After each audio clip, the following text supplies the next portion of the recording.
그런 생각을 좀 했던 것 같아요. 제가 예전에 주님, 저는 다른 사람은 주님이 되게 많이 챙기시는 것 같은데 저를 챙기는 거는 제가 잘 모르겠어요 라고 하면서 주님 앞에 좀 그런 사랑을 되게 많이 구했던 적이 있었습니다. 저도 좀 알게 해주세요 이렇게 했는데 나중에 이렇게 돌아보고 들었던 생각은 이미 부어지고 있는데 저희가 잘 못 알아보고 있었던 것, 못 깨닫고 있었던 것에 대해서 생각을 했던 것 같아요. 지금도 주님은 우리에게 그 사랑을 붓고 계시고 또 붓고 계십니다. 근데 우리가 가끔은 그거를 알지 못하고 받지 못한다고 생각하는 아픈 마음에 모를 때가 있었던 것 같아요. 근데 지나고 나서 생각해보면 그때 그것을 알았더라면 얼마나 더 기쁘고 얼마나 더 좋았을까라는 생각을 해보면 그 시간이 참 아쉽기만 했던 것 같아요. 그러니까 우리의 마음이 참 그래요. 내가 원치 않아도 그런 것을 잘 못 붙잡고 못 지켜나가는 것 같습니다. 그래서 잠언에서 보면 잠언 4장 23절에 무엇보다 내 마음을 지키라, 내 마음에서 생명의 샘이 흘러나오기 때문이다 라고 이렇게 이야기를 하잖아요. 우리의 그 믿음의 싸움은, 우리의 삶의 그 믿음의 싸움은 이 마음을 지키는 싸움이랑 또 같다고 생각이 됩니다. 그렇지 않으세요? 우리가 항상 선택받고 선택하고 싸워 나갈 것은 우리의 믿음을 지켜나가는 것은 우리의 마음을 지켜나가는 싸움과 동일한 것 같아요. 그래서 그 마음을 지키지 못할 때면 그렇게 믿음이 같이 무너질 때가 있어요. 하지만 그 마음을 지켜낼 때면 그 믿음을 우리가 잘 붙잡고 서 있을 때 그런 자신을 좀 발견하게 됩니다. 그런데 그 예레미야서 17장 9절에 이런 말이 있어요. 마음은 모든 것보다 거짓되고 몹시 병들어 있다. 누가 그것을 이해할 수 있겠는가? 라고 이렇게 이야기되어 있습니다. 우리가 지켜야 될 그 마음이 거짓되고 믿을 수가 없대요. 너무나 부패해서 그 안에서 선한 게 없다고 이렇게 이야기를 하고 있는데, 그럼 우리가 그 마음을 지켜야 되는 것은 무엇이고, 이 부패하고 더럽다고 하는 이 마음은 또 뭘까요? 제가 이 말씀을 이렇게 묵상을 하다가 마음을 지킨다는 것이 내 마음이 요동하지 않게 이렇게 보호하고 내 마음이 흔들리지 않게 보호하는 그런 나의 어떠한 노력과는 전혀 관계가 없는 것이구나라는 걸 느꼈습니다. 그래서 마음을 지킨다는 것이 다른 게 아니라 내 마음이 요동하지 않게 무언가를 조치를 하는 것이 아니라 변함없는 진리, 요동하지 않는 말씀에 내 마음을 묶어두는 것이구나라는 생각을 했어요. 내 안에는 선한 게 없고 내 안에 그 마음은 거짓된 것밖에 없어요. 그러면 거짓되지 않은 정직하고 온전한 그것, 그리고 요동하지 않고 흔들림이 없는 그것에 내 마음을 묶어두어야 우리가 우리의 마음을 잘 지킬 수 있지 않을까요? 근데 그 변하지 않고 요동함이 없는 건 오직 하나님의 말씀, 하나님의 그 진리밖에 없는 것 같습니다. 그래서 내 감정보다, 내 느낌보다 앞서는 것은 하나님의 말씀이에요. 때로는 우리의 그 이성과 이 감정과 이걸 다 무시하라는 게 아니라 그것들이 하나님의 말씀에 묶어놓은 내 마음을 끌어내릴 때가 있는 것. 그렇게 끌어져 내려오면 그 마음은 무너져 내리는 것 같습니다. 그러니까 우리의 말씀을 지키는 건 우리가 아니라 오직 하나님의 말씀, 그리고 하나님께서 우리의 마음을 지키시는 것 같아요. 그래서 우리가 기도할 때 하나님, 제가 마음을 지킬 수 있도록 이 아니라 주님, 우리의 마음을 지켜주십시오 라고 기도하는 게 맞지 않을까라는 생각을 잠깐 해봤습니다. 오직 하나님의 말씀만이, 오직 주님만이 우리의 마음을 지켜주실 수 있습니다. 내가 마음을 지키는 게 아니라 나 자신이 감정 컨트롤하거나 어떠한 훈련을 통해서 마음을 지키는 것이 아니라 주님께서 지켜주시는 것이고 주의 말씀이 내 마음을 지켜주시는 것입니다. 그래서 우리가 우리의 마음을 메워둬야 되는 거예요. 묶어둬야 돼요. 어디에? 하나님의 그 말씀에. 그 하나님의 말씀과 하나님의 진리로 우리의 마음을 채워둬야 합니다. 계속해서 채워야 돼요. 그렇지 않으면 우리의 마음은 심히 거짓되고 병들어 있어서 금세 무너지고 금세 오염되는 것밖에 길이 없습니다. 그래서 그런 경험 해보시지 않았어요? 그렇게 말씀을 이렇게 깊이 보고 매일매일 이렇게 보다가 어쩌다가 하루 정도 이렇게 너무 바빠서 말씀을 못 볼 때가 있어요. 근데 그렇게 하루를 지나갔는데 그 다음날도 어떻게 하다 보니 못 봤어요? 한 3일쯤 지나갔을 때 뭔가 되게 마음이 정돈이 되지 않고 혼란스러운 느낌이 있지 않나요? 없나요? 없나요? 괜찮나요? 그럼 좀 길게 갈까? 한 일주일 정도를 내가 못 봤다. 근데 마음이 너무 이렇게 뽁짝뽁짝하고, 그게 뭐 이렇게 해야 될 걸 하지 않은 그런 죄책감 이런 게 아니라 그냥 내 마음이 정돈이 되지 않는 느낌이 다가오더라고요. 저희 안에 그렇게 말씀을 놓치고 기도를 놓치고 이렇게 하루를 피곤하다 이러고 해서 쓰러져 버렸을 때, 그 다음날 아침에 일어났을 때 뭔가 이렇게 그 방 어질러져 있는데 하나도 치워지지 않은 느낌, 그래서 집중하기가 어려운 느낌, 그런 것 같아요. 그래서 우리의 마음은 진짜 그렇게 매일매일을 주님의 말씀으로 채워놓고 그 말씀에 마음을 묶어두지 않으면 그렇게 쉽게 어질러지고 쉽게 무너지고 그렇게 되는 것 같습니다. 오늘 본문은 데살로니가 후서예요. 그리고 이 데살로니가 그 후서의 편지를 받은 데살로니가 교인들이 바로 이 마음을 지키는 것에 대해서 그런 것이 필요했을 것 같습니다. 오늘 본문은 데살로니가 후서 1장 11절에서 12절 말씀인데 우리 같이 한 목소리로 읽었으면 좋겠습니다. 데살로니가 후서 1장 11절에서 12절 말씀입니다. 그러므로 우리는 항상 여러분을 위해 우리 하나님께서 여러분을 부르심에 합당한 사람이 되게 하시고 또한 모든 선한 뜻과 믿음으로 하는 일을 그분의 능력으로 이루어 주시기를 기도합니다. 이렇게 함으로 우리 하나님과 주 예수 그리스도의 은혜에 따라 우리 주 예수의 이름이 여러분 가운데서 영광을 받으시고 여러분도 그리스도 안에서 영광을 얻게 되기를 원합니다. 아멘. 왜냐하면 사도행전 17장에 데살로니가의 교회가 세워지는 과정을 담고 있어요. 근데 그곳에 있는 그 유대인들이 있었습니다. 그래서 회당을 짓고 그 회당에서 유대인들이 모임을 가지고 있었는데, 그래서 사도 바울이 그 데살로니가에 들어가면 그 회당에 들어가서 이제 예수 그리스도의 복음을 전했습니다. 근데 이제 그곳에 있던 유대인들이 성정이 만만치가 않았던 거예요. 그래서 사도 바울이 그 복음을 전했을 때 유대인들의 일부, 그리고 하나님을 경외하는 이방인들, 그리고 그 귀부인들이 이렇게 예수 그리스도를 믿고 그리스도의 제자가 되었어요. 근데 그것들을 본 그 유대인들이 마음의 시기가 일어났다고 합니다. 그래서 그들이 대처한 방법은 시장의 불량배들을 모아요. 그래서 사도 바울을 잡으려고 막 갑니다. 그 현대로 얘기하면 이제 무서우신 분들을 모시고 간 거예요. 그 잡으려고. 그래서 그 데살로니가 있는 교인들이 그 사도 바울을 숨겨요. 그리고 이제 사도 바울을 찾지 못하자 그 교인들을 잡아다가 이렇게 관청에 넘기고 이런 일을 하고, 이제 밤중에 사도 바울은 이제 베레아라는 도시로 도망가게 돼요. 그래서 이제 베레아에서 또 복음을 전하고 있는데 이 유대인들, 데살로니가에 있는 유대인들이 그 소식을 또 들은 거예요. 베레아에 있대? 그래? 그래서 그 유대인들이 베레아로 찾아갑니다. 데살로니가에서 못 잡았다고 베레아로 찾아가서 그 베레아에서 또 사람들을 선동을 해서 사도 바울을 잡으려고 해요. 그래서 사도 바울이 또 베레아에서 쫓겨나게 됩니다. 그러니까 이 정도로 그 괄괄한 성격의 유대인들이 그곳에 살고 있었던 거예요. 데살로니가에. 사도 바울을 그렇게 잡으려고 하고 그렇게 애써서 공격하고 했던 그 사람들이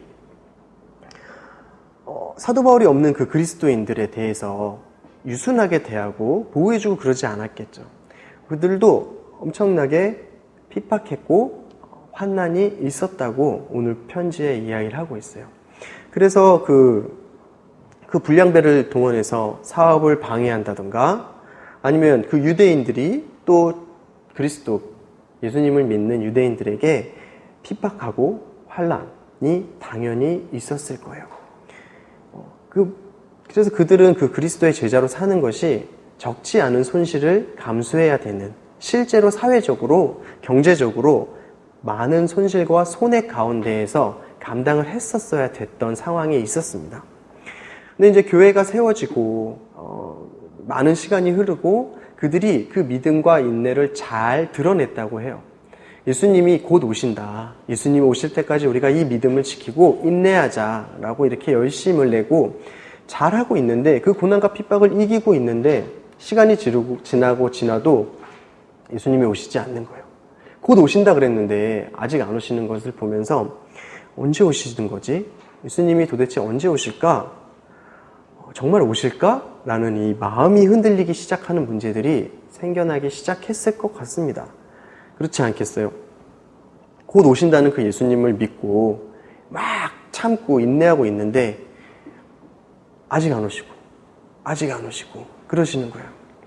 그래서 사도 바울은 아마 그곳에 있는 그 환난이나 핍박이 있는 상황보다 더 큰 문제가 이 데살로니가에 있는 교인들의 마음이 흔들리는 것들, 그 마음이 무너지려 하는 것들이 더 큰 문제라고 생각을 했던 것 같습니다. 그래서 사도 바울은 편지의 서두에 이 데살로니가에 있는 교인들을 칭찬해요. 여러분이 환난과 핍박 가운데 있지만 믿음과 인내를 잘 드러낸 것을 내가 자랑스럽게 생각하고 또 다른 교회의 본으로 자랑할 만하다. 너네 정말 잘했다. 그러면서 하나님의 공의에 대해서 이야기를 하죠. 하나님의 백성에게 환난을 주는 사람들에게는 하나님께서 환난으로 갚으실 것이고, 환난을 받는 하나님의 백성들은 하나님께서 안식으로 갚아주실 것이다. 그 안식은 이 땅에서의 우리가 그 긴장감을 가지고 있는, 이 안식이라는 단어는 뭔가 줄이 팽팽하게 늘어나서 이렇게 당겨져 있는 상황을 말하고, 그 안식은 그것이 느슨해지는 상황을 이야기를 해요. 그래서 우리가 이 땅에서 그 긴장 가운데에서 팽팽하게 그 믿음의 싸움을 싸워가지만 주님께서 그 믿음의 싸움의 끝에 안식을 반드시 주실 것이다 라고 이야기를 하세요. 근데 그때가 언제냐면 주 예수께서 그분의 능력의 천사들과 함께 하늘로부터 불꽃 가운데 나타나실 때 그렇게 하실 거라고 이야기를 해요. 그래서 그날에는 반드시 하나님을 모르고 우리 주 예수의 복음에 복종하지 않는 사람들에게는 형벌이 있을 것이고, 하지만 하나님의 거룩한 백성들은 그 가운데에서 예수님께서 영광 받으시고 높임 받으실 것이라고 이렇게 이야기를 합니다. 그 때가 오면 그 모든 것을 하나님의 공의, 하나님의 정의에 의해서 갚아주실 것이다 라고 이야기를 하세요. 그러니까 힘내라고 격려를 합니다. 그러면서 오늘의 그 본문을 오늘 본문인 그 사도 바울이 이 데살로니가 교인을 위한 기도를 시작하게 돼요. 여러분 어떠세요? 이 짧지만 데살로니가 후서 1장 6절에서 그 10절까지의 내용은 우리 모든 그리스도인들이 붙잡아야 될 내용인 것 같습니다. 여러분이 이 사실을 믿습니까? 솔직히 이 땅에서 우리가 많은 사람들이 질문해요. 하나님이 정말 계시고 하나님이 정말 정의로우신데 왜 저렇게 고통스러운 사람이 있고 왜 전쟁으로 저렇게 핍박받는 사람들이 있고 또 믿는 그리스도인들이 왜 환난 가운데 있으며 믿는 그리스도인들이 저렇게 힘든 상황이 왜 그런 거냐. 또 반대로 하나님 안 믿고도 잘 사는 저 사람들은 뭔데? 라는 얘기가 심심치 않게 이야기가 되죠. 근데 그런 부분에 있어서 우리가 이 땅의 생만을 바라보고 있는 것이 아니라면 우리가 정말 영원의 생을 생각을 하고 있고 우리의 그 육신의 죽음이 끝이 아니라는 것을 알고 있다면 우리가 죽은 다음에 주님 하나님의 그 보좌 앞에서 예수 그리스도의 심판을 받을 것을 모든 피조물이 그 보좌 앞에서 심판받을 것임을 알고 그 이후에 영생과 영원한 형벌이 있음을 알고 있다면 그러면 우리가 무엇을 붙잡고 무엇을 쫓아가야 되는 것인지. 로마서에서 그러잖아요. 보이지 않는 것을 소망하는 거라고. 보이는 것을 누가 소망하겠냐. 보이지 않는 것을 소망하는 건데 우리가 보이지 않는 것을 소망한다면 참고 기다려야 된다고 이야기를 합니다. 우리가 기다리는 그것은 우리가 붙잡고 있는 그 소망은 반드시 일어날 것이에요. 근데 아직 우리가 볼 수 없는 것들이에요.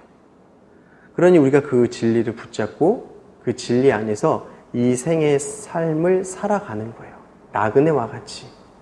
그리고 이 삶이 끝이 아닙니다. 분명한 것은. 우리에게는 또 다른 그 뒤가 있어요. 모든 피조물에게. 그렇기 때문에 사도 바울이 이러한 소망을 너희가 잊지 말고 포기하지 말고 계속 전진하라고 격려하는 거예요. 그 믿음의 싸움을 싸워가는 것을 힘든 거 알지만 포기하지 않았으면 좋겠다. 너희가 지치는 거 알지만 지치지 않았으면 좋겠다. 왜냐하면 그 소망은 변함이 없이 반드시 우리에게 다가올 것이기 때문에. 그래서 사도 바울이 이 본문에서 기도를 데살로니가 교인들이 하나님의 부르심에 합당한 사람이 될 수 있도록, 또 모든 선한 뜻과 믿음으로 하는 일을 하나님의 능력으로 이루어 주시기를 기도하는 거예요. 데살로니가 교인들에게 소망을 주기 위해서, 데살로니가 교인들이 하나님이 보시기에 잘하고 있음을 또 알리고, 데살로니가 교인들이 믿음의 싸움에서 멈추지 않고 전진하기 위해서, 전진하는 것을 격려하기 위해서 이 편지를, 이 기도를 했습니다. 우리 11절 다시 한번 읽어볼까요? 그러므로 우리는 항상 여러분을 위해 우리 하나님께서 여러분을 부르심에 합당한 사람이 되게 하시고, 또한 모든 선한 뜻과 믿음으로 하는 일을 그분의 능력으로 이루어 주시기를 기도합니다. 아멘. 그러므로 우리는 항상 여러분을 위해 기도합니다 라고 이야기를 하고 시작합니다. 우리는 그 바울과 실로아노, 그리고 이제 디모데, 이 셋을 붙잡아서 우리라고 사도 바울은 표현을 하고 있어요. 이 사도행전 17장에서 아까 얘기했다시피 사도 바울과 실라 그리고 디모데가 데살로니가에서 복음을 전했고, 그것을 통해서 데살로니가의 교회가 세워졌습니다. 그래서 이제 이 셋이 항상 우리가 그 데살로니가에 있는 여러분을 위해서 기도합니다 라고 말하고 있는데, 그 기도의 내용은 이거예요.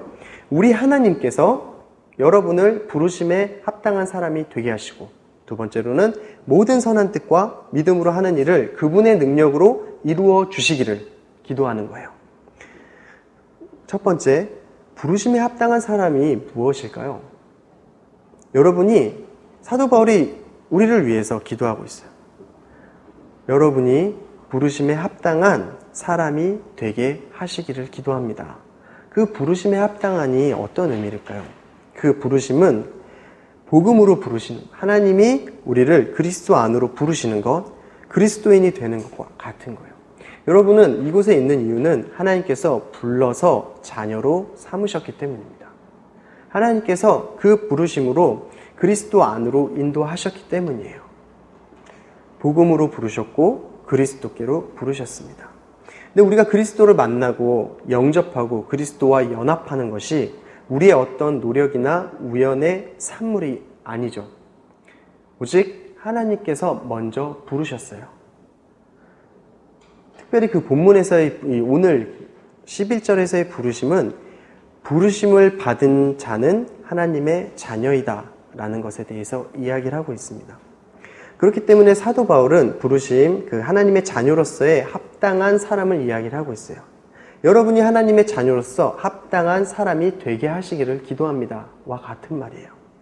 하나님의 자녀가 되는 것, 하나님의 자녀가 될 수 있는 합당한 사람이 되십시오가 아니라, 여러분은 이미 그 부르심을 받고 하나님의 자녀가 되었기 때문에 하나님의 자녀로서 합당하게 사십시오 라는 것과 같은 말입니다. 하나님의 그 자녀로서의 합당한 삶을 살아가는 것에 대해서 이야기를 하는 거예요. 왜냐하면 하나님의 자녀가 되기에 합당한 존재는 이 세상에 아무도 없어요. 여러분, 우리가 무슨 일을 해서 하나님의 자녀가 될 수 있는 그 자격을 얻을 수 있겠습니까? 우리가 무엇을 어떻게 함으로 하나님, 우리가 이것을 했으니 하나님 앞에 자녀로 삼아 주십시오 라고 내세울 수 있는 게 전혀 없죠. 오히려 하나님께서 우리를 먼저 부르시고 성령님께서 우리의 영을 만지셔서 우리가 하나님 앞에 반응할 수 있게 하셨어요. 그 부르심조차도 하나님이 시작하셨고, 그 반응조차도 성령님이 우리의 영을 만져주셨기 때문에 우리가 반응을 할 수 있게 되었어요. 하나님께서 우리를 부르셨고 하나님께서 우리를 그리스도인이 되게 하셨습니다. 그리스도를 알게 하셨어요. 그러니까 우리가, 근데 그 부르심을 받았을 때 우리의 상태는 어땠나요? 내가 처음 구원받았을 때 선하게 살고 있었습니까? 내 안에 어떠한 선함으로 인해서 사람들에게 쟤는 선해 라는 이야기를 듣고 있었습니까? 사람들은 그럴 수도 있죠. 그렇지만 나는 알잖아요. 내가 어떤 존재였는지. 우리가 어떤 자격이 있어서 부르심을 받은 것이 아니라 자격이 없을 때 하나님이 부르셨어요. 우리가 어떤 합당한 존재가 되었기 때문에 하나님이 우리를 부르신 것이 아니라 우리가 합당하지 못한 존재일 때 우리를 불러 세우셨습니다. 그래서 하나님의 은혜라고 이야기를 하는 거죠. 자격 없는 자가 받을 수 있게 된 그 이유는 딱 하나예요. 하나님의 은혜 때문에. 우리가 어떤 자격이나 공로, 행위로 합당한 자격을 취득한 것이 아니라, 그래서 하나님의 부르심을 우리가 이렇게 획득 해낸 게 아니라, 자격이 없는 저에게, 아무 공로도 없는 저한테 내세울 행위가 1도 없는 저에게 하나님의 자녀로 부르시고 하나님의 자녀로서 삶을 살 특권을 주신 거예요. 요한복음 1장 12절에 그분을 영접한 사람들, 곧 그분의 이름을 믿는 사람들에게 하나님의 자녀가 될 권세를 주셨습니다. 오직 믿음 하나로 우리에게 그 자녀가 될 수 있도록 하신 거예요. 그래서 우리가 자랑할 수 있는 것이 없고 그냥 감사할 뿐이고, 우리에게 주신 그 구원과 복음, 또 우리를 찾아오신 그 예수 그리스도를 자랑하는 것밖에는 자랑할 게 없는 거예요. 우리가 우리 안에 아무것도 없었잖아요. 선한 것이 정말 하나도 없었잖아요. 처음에 살펴본 말씀처럼 마음은 심히 거짓되고 부패해서 그 안에 선한 것이 하나도 없는 그 마음이었는데, 그럼에도 불구하고 그곳에 찾아오신 예수님. 그래서 이제는 우리가 지금은 자랑할 게 하나 생겼죠. 예수님, 우리 안에 계신 그리스도, 우리를 먼저 찾아오신 예수 그리스도의 그 복음 밖에 자랑할 게 없는 거예요. 그래서 하나님의 자녀가 된 우리는, 그 특권 안에 있는 우리는 오직 부르심을 받았기 때문에 구원을 받은 사람으로서, 하나님의 자녀로서 그에 합당한 삶을 살아야 할 책임이 있습니다. 그리스도를 영접하고 그분의 이름을 믿음으로 하나님의 자녀가 우리가 되었죠. 근데 하나님의 자녀로서 하나님의 약속 안에 거하면서 우리는 많은 걸 받습니다. 하나님의 그 세상에는 없는 축복, 영생, 기쁨, 평안, 그리고 우리는 권리까지 생겼어요. 그리스도와 함께 하나님의 그 기업, 유산을 받을 수 있는 상속자로서의 권리도 받았습니다. 더 큰 일이라고 표현할 수는 없을 것 같아요. 전혀 비교할 수 없으니까. 질적으로 완전히 다르죠. 예수님으로부터 오는 평안과 이 세상에 어떠한 것으로 누리는 평안, 예수님으로부터 오는 기쁨과 이 세상에 어떠한 것으로 나를 잠깐 기쁘게 하는 그 기쁨은 전혀 비교할 수가 없죠. 그 차원이 다른 그것들을 우리가 받았고 또 누리고 있습니다. 온전히는 아니더라도 조금은 맛보고, 근데 그 조금 맛보는 것조차도 우리에게 엄청난 기쁨과 평안을 우리에게 주잖아요. 하나님이 정말 큰 축복을 우리에게 주셨습니다. 근데 그와 동시에 그리스도와 함께 고난을 받아야 할 책임도 주셨어요. 빌립보서 1장 29절에 여러분은 그리스도를 위해 살아야 할 책임, 그리고 곧 그분을 믿을 뿐 아니라 그분을 위해서 고난을 받아야 할 책임을 받았습니다 라는 거예요. 좋은 것은 받고 싶고, 근데 그에 따라 수반되는 것들은, 그 책임은 받고 싶지 않은 거. 아이들이 그런 거 잘 하잖아요. 갖고 싶은데 그에 따른 책임은 하고 싶지 않아서 막 땡깡도 쓰고 떼도 부리죠. 우리가 처음 하나님을 믿었을 때 그런 모습이 우리 안에 있습니다. 우리는 본성적으로 힘들고 하고 싶지 않은 것들은 거절하는 마음이 있잖아요. 하지만 그 유아기에 영적인 아기일 때는 그런 게 하나님 안에서 용납이 됐어요. 하나님이 괜찮다고 예쁘게 봐주셨어요. 근데 주님을 믿고 주님을 따라가고 주님을 자라나간다고 하면서도 끝까지 그 자리에 머물 수는 없어요. 제가 지금 그 애기 쪽쪽이 빨면서 혀 짧게 막 발음하면 여러분 얼마나 저를 그렇겠어요. 그쵸. 상상만 해도 좀 그렇죠.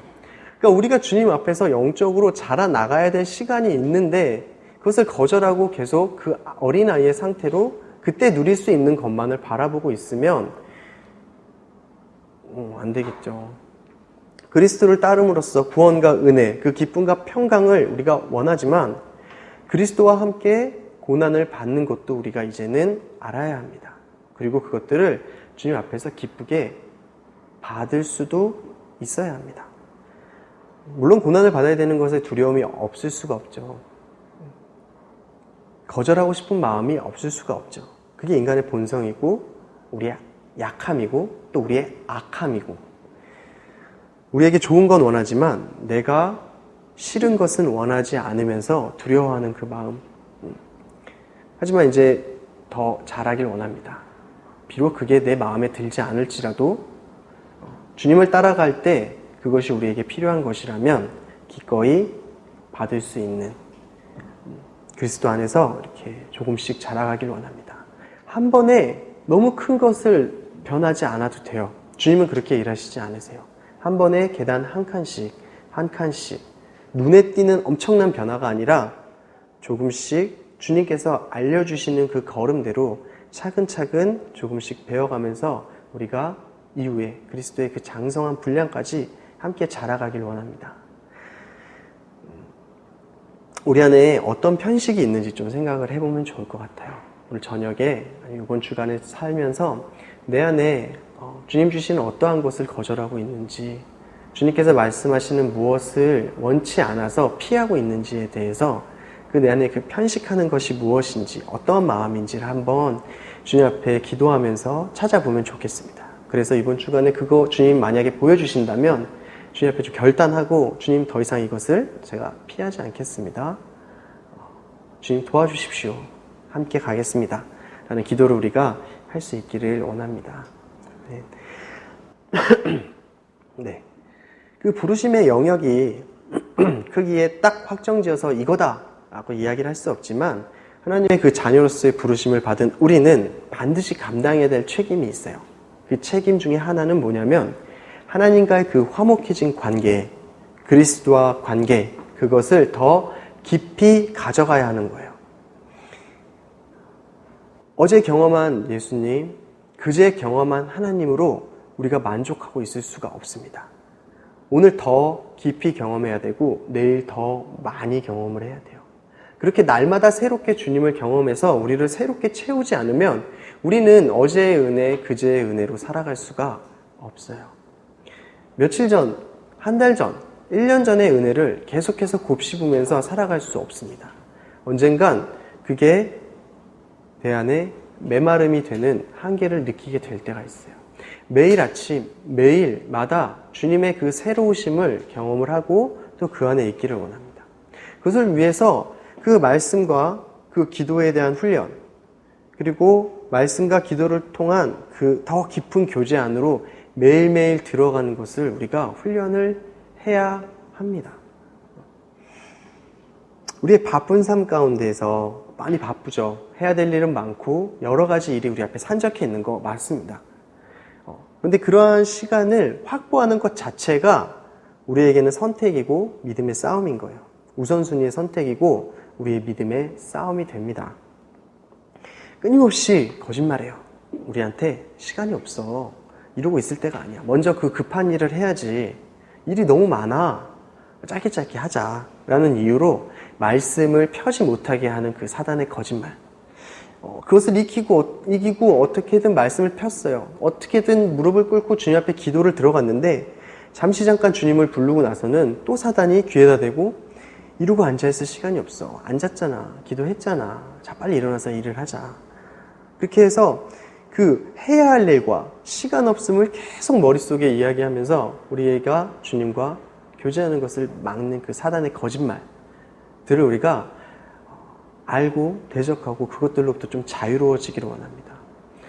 이를 등한시하고 소홀하게 하라는 게 아니라 우리가 우선순위를 우리의 삶에서 바로 세우고 그 시간을 확보해서 주님 앞에 나아가고, 그리고 나머지 시간 동안 주님이 또 능력으로 함께 하시고 그 일을 도우실 것을 기도하면서 우리가 또 열심히 이렇게 하기를 원합니다.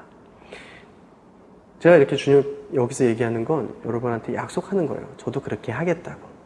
저도 주님 앞에서, 여러분 앞에서 그렇게 우선순위 시간 확보하고 훈련하는 것에 대해서 게으르지 않고 하겠다고 약속을 하는 거예요. 여러분도 같이 약속하고 같이 할까요? 우리의 가장 큰 부르심 중에 하나가 바로 그거예요. 하나님과의 관계 가운데, 그 관계 가운데 머무는 것. 데살로니가 전서 5장 16절에서 18절에서 이렇게 말합니다. 항상 기뻐하십시오. 쉬지 말고 기도하십시오. 모든 일에 감사하십시오. 이는 그리스도 예수 안에서 여러분을 향하신 하나님의 뜻입니다. 라는 거예요. 우리의 삶을 향한 하나님의 뜻이 바로 이겁니다. 항상 기뻐하고 쉬지 말고 기도하고 모든 일에 감사하는 것. 이것이 어디로부터 올 수 있나요? 우리가 기계적으로 모든 일에 어떻게든 찾아서 감사하는 것이 아니라 우리가 기도해야지 하면서 다른 생각 안 하고 기도만 해야 된다고 이렇게 나를 암시하는 것이 아니라 모든 일에 그 감사하는 것을 억지로 찾아내는 게 아니라, 모든 일의 기쁨을 억지로 찾아내는 것이 아니라 하나님과의 그 관계 가운데 있다면 이것들이 저절로 일어날 거예요. 하나님으로부터 오는 그 기쁨으로 우리가 항상 기뻐할 수 있는 것이고, 상황과 환경에 상관없이 기뻐할 수 있는 것이고, 하나님과의 그 끊임없는 대화가 우리의 쉬지 않고 진행되는 기도가 되는 것이고, 그렇기 때문에 우리가 모든 일에 하나님 앞에 감사할 수 있게 되는 것이고요. 그리고 그것이 그 깊은 관계 가운데 살아가는 것이 하나님이 우리 안에 가지신 뜻입니다. 그리고 또 더 나아가서 믿음에 있어서 타협하지 않는 것. 설사 이것을 타협하지 않으면 내가 아까 데살로니가 교인들이 그랬던 것처럼 경제적, 사회적 손해를 보고 손실을 볼지라도 주님의 말씀에 순종하는 것을 선택하는 것에 대해서 그 정직한 것 있잖아요. 그리고 순결한 삶. 우리 앞에 펼쳐진 그 믿음을 타협하게 하는 그 두려움을 주는 것들이 있을 수 있습니다. 무엇이 있을까요? 아까 이어서 그 데살로니가전서 5장 21절 22절에서는 모든 것을 분별하고 선한 것을 취하라고 말씀하십니다. 그리고 악은 어떤 모양이라도 피하라고 이야기를 해요. 우리가 그 믿음에 타협을 한다는 것은 그 악을 용인한다는 것과 다르지 않은 말이에요. 정말 조그만 아무것도 아닌 거 하나를 용인했을 때 우리 안에 벌어지는 일은 어마어마한 결과를 초래합니다. 그래서 사도 바울이 얘기하는 거예요. 악은 어떤 모양이라도 피하십시오. 그 악을 우습게 보지 말고 정말 작은 모양이라도 피해야 합니다라는 거예요. 나중에 그 데살로니가전서 5장 12절에서 24절까지 읽어보시면, 그리고 그걸 마음판에 심을 수 있었으면 좋겠습니다. 그래서 그리스도인들이 무엇을 붙잡아야 되고 어떤 방식으로 살아야 하고 부르심에 합당한 삶이 어떤 모양을 가지는지 우리가 알 수 있을 것 같습니다. 근데 우리가 이거를 알고 있잖아요, 솔직히. 저 이 말 되게 많이 하는 것 같은데 알고 있잖아요, 솔직히. 제가 제 한계 때문에 그래요. 알면서 못하는 저를 보면서 항상 그 좌절하고 있어서 그래요. 이런 부르심에 합당하게 삶은 우리가 할 수 없는 걸 또 알고 있어요. 하려고 애써도 되지 않고 우리가 아무리 노력해도 그게 되지 않음을 우리는 항상 봅니다. 사도 바울도 그걸 알고 있어요. 그래서 이렇게 고백을 합니다. 하나님께서 여러분을 부르심에 합당한 사람이 되게 하시고 라고 이야기하는 거예요. 여러분, 우리가 하나님의 그 부르심, 예수 그리스도를 통해서 하나님의 자녀로서의 합당한 삶을 살아내는 건 우리의 노력이 아니에요. 우리의 애씀으로 이루어지는 것이 아닙니다. 누가 하시냐면 하나님께서 하신다는 거예요. 하나님께서 우리를 하나님의 부르심에 합당한 사람으로 되게 하신다는 거예요.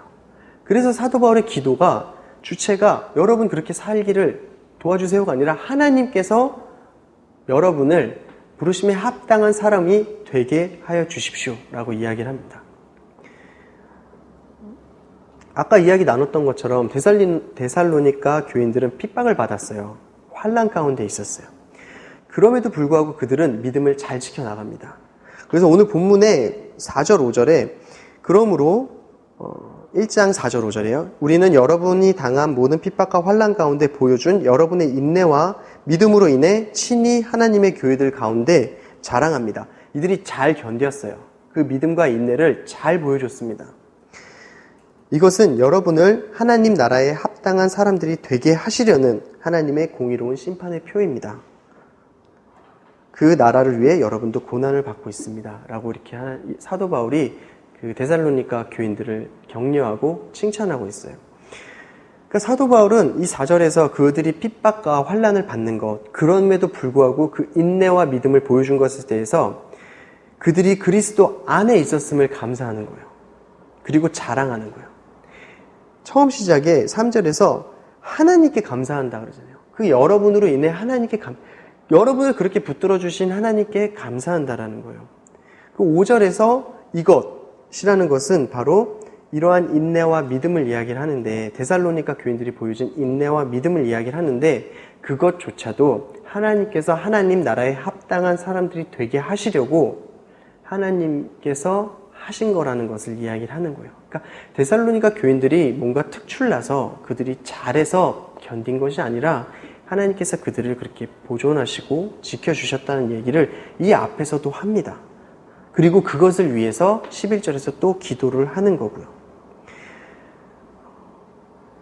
근데 여기서 잘 봐야 되는 것들이 뭐냐면 데살로니가 교인들이 하나님 보시기에 믿음과 인내를 훌륭하게 잘 드러냈죠. 그게 그들이 하나님 나라에 합당한 사람이라는 자격을 주는 것이 아니라는 거예요. 무슨 말이라면 그런 모양이 이들로 하여금 하나님 나라에 합당해서 하나님 나라에 들어갈 수 있는 무언가를 만들어준다는 게 아니라는 거예요. 이들이 그들의 믿음과 인내가 그들 안에서부터 나온 게 아니라 오직 하나님으로부터 왔고 또 하나님께서 그 인내와 믿음을 세워주셨고 데살로니가 교인들을 붙들어 주셨어요. 그리고 세우셔서 하나님께서 그들이 하나님 나라에 합당한 사람들이 되도록 만들어 가셨다라는 거예요. 그 부르심에 합당한 사람이 되도록 하셨다라는 거예요. 데살로니가 교인들은 다만 하나님께 붙어 있고 예수 그리스도를 의지할 뿐 그것만으로 하나님 앞에 세움을 받았다라고 이야기를 하고 있습니다. 마찬가지죠. 우리가 이 땅에서 그리스도를 본받고 그리스도를 드러내고 그리스도를 높이고 살아가야 되잖아요. 그리스도의 말씀을 따라가고 그리스도의 열매를 맺고. 근데 우리가 그리스도와 함께 그리스도를 위해서 받는 고난, 우리의 믿음을 지키기 위한 싸움, 우리의 인내와 견딤은 우리 안에서 나오질 않습니다. 우리가 아무리 애써봤자 오래 가지 않아요. 짧으면 하루도 못 가고요. 길어봐야 3일, 좀 더 의지가 가면 한 달 갈까요? 그러지만 결국에 무너집니다. 자기 스스로 내는 그 모든 노력은 다 허망하게 무너지게 돼 있어요. 왜냐하면 우리 안에 그런 게 없거든요. 오직 말씀과 하나님으로부터 오는 겁니다. 그것을 우리가 잊지 않았으면 좋겠습니다. 하나님 다 아세요. 우리가 처한 상황을 아시고 우리가 어떤 마음을 가지고 있으며 우리가 어떠한 고난과 환난 가운데 있는지 아세요. 그걸 보셨고 또 우리에 대한 긍휼한 마음을 가지고 우리에게 자비를 베푸셔서 견디는 힘과 소망을 주심으로 인내와 믿음을 보일 수 있도록 하십니다. 그래서 우리는 다른 걸 하는 것이 아니라 오직 하나님께 그리스도께 붙어 있는 것이 가장 중요하고 그렇게 해야 하는 거예요. 바울의 두 번째 기도도 그 내용이죠. 모든 선한 뜻과 믿음으로 하는 일을 그분의 능력으로 이루어 주시기를 기도합니다. 개역개정에서는 이렇게 이야기를 하고 있습니다. 모든 선을 기뻐함과 믿음의 역사를 능력으로 이루게 하시고 라고 이야기를 하고 있는데 이 본문을 주체가 누구냐에 따라서 두 가지 의미로 보게 돼요. 그래서 첫째로 그 모든 선을 기뻐하고 믿음의 역사를 이루는 주체가 우리라면 이런 뜻이 됩니다. 우리가 가진 모든 선한 뜻과 우리가 믿음으로 하는 일들을 하나님의 능력으로 하나님께서 이루어 주시기를 기도합니다 라는 거예요. 그러니까 우리가 하나님의 말씀에 그 순종할 그 뜻과 의지 그리고 믿음으로 하나님 앞에서 행하는 그 모든 일은 오직 하나님께서 하나님의 능력으로 이루실 수 있다는 거예요. 우리가 할 수 있는 것이 아니라. 왜냐하면 우리 안에는 슬프지만 선도 없고요. 선을 기뻐하는 마음도 없고 믿음도 없습니다. 우리가 우리 안에서 스스로 만들어낼 수 있는 것이 아니에요. 선과 믿음은 애초에 없던 것이기 때문에 외부로부터 유입이 돼야 돼요. 그리고 그 유입해 주실 수 있는 유일하신 분은 하나님이시고 선은 오직 하나님께만 있으니까요. 그래서 우리 안에 없는 것을 하나님의 성품 안에서 우리에게 부어주시고 그 선물 때문에 우리가 믿음과 인내를 드러내면서 살 수 있는 거예요. 그렇기 때문에 사도 바울은 데살로니가 교인들이 그들의 믿음과 인내에 대해서 하나님께 감사하는 것이고 또 마지막 날까지 그렇게 이루시기를 기도하고 있는 거고요. 근데 이제 두 번째로는 이런 의미가 있어요. 모든 선한 뜻과 믿음으로 하는 일의 주체가 하나님이신 경우에. 그러니까 무슨 의미냐면 보면 이렇게 됩니다. 우리가 하나님의 부르심에 합당한 사람이 되게 하시고 또한 하나님의 선한 뜻과 하나님의 신실하심. 왜냐하면 여기 그 믿음이라는 단어가 신실하다라는 하나님의 성품을 의미하는 의미도 가지고 있습니다. 그렇기 때문에 우리의 믿음이 아니라 하나님의 그 신실하신 그 성품으로 하시는 일을 하나님의 능력 안에서 충만하게 완성하시는 것을 기도하고 있는 거예요. 이게 빌립보서 1장 6절에 보면 여러분 안에서 선한 일을 시작하신 분이 그리스도 예수의 날까지 성취하실 것을 나는 확신합니다. 그것이 하나님께서 우리 안에 이미 선한 일을 시작하셨고 우리를 그 완성하실 때까지 인도하실 거라는 것을 확신한다는 사도 바울의 고백인 거예요. 우리 안에 선한 일을 시작하신 분이 하나님이시고 그 선한 일을 완성하실 분도 하나님이십니다. 그 선한 뜻을 끝까지 이루시는 하나님께서 우리의 상태나 우리의 행위나 어떤 것에 변동이 있는 것이 아니라 오직 변함이 없으신 하나님의 성품으로 인해서 하나님의 능력 안에서 충만하고 완성시킨다는 거예요. 우리에게 시작한 일을 이루신다라는 의미입니다. 하나님의 구원의 역사, 칭의하시고 성화와 영화까지 인도하시는 그 모든 과정에 하나님께서 하신다라는 거예요. 그리고 그것을 시작했으니 이루시는 분도 하나님이시다라는 거죠.